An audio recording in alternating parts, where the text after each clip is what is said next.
est plus grand en force et en influence sur la terre, mais ils n'ont pas profité de ce qu'ils gagnaient auparavant.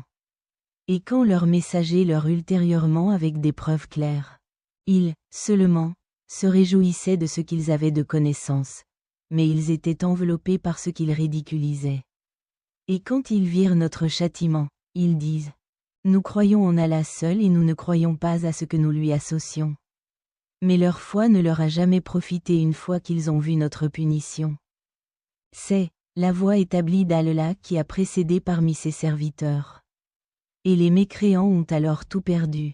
Et nous avions déjà envoyé Moïse avec nos signes et une autorité claire, à Pharaon, à Haman et à Carin.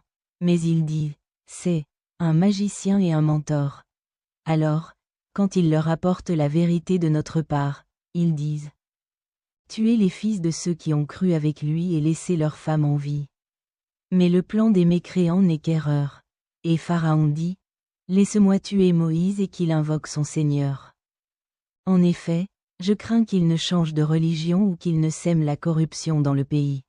Mais Moïse dit: en effet, j'ai cherché refuge auprès de mon Seigneur et de votre Seigneur contre tout orgueilleux qui ne croit pas au jour des comptes.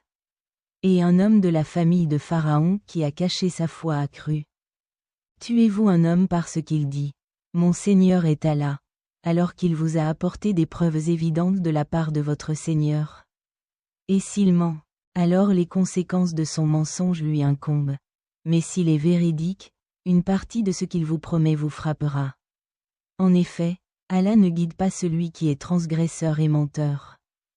Ô mon peuple, la souveraineté est à vous aujourd'hui, vous êtes dominants sur la terre.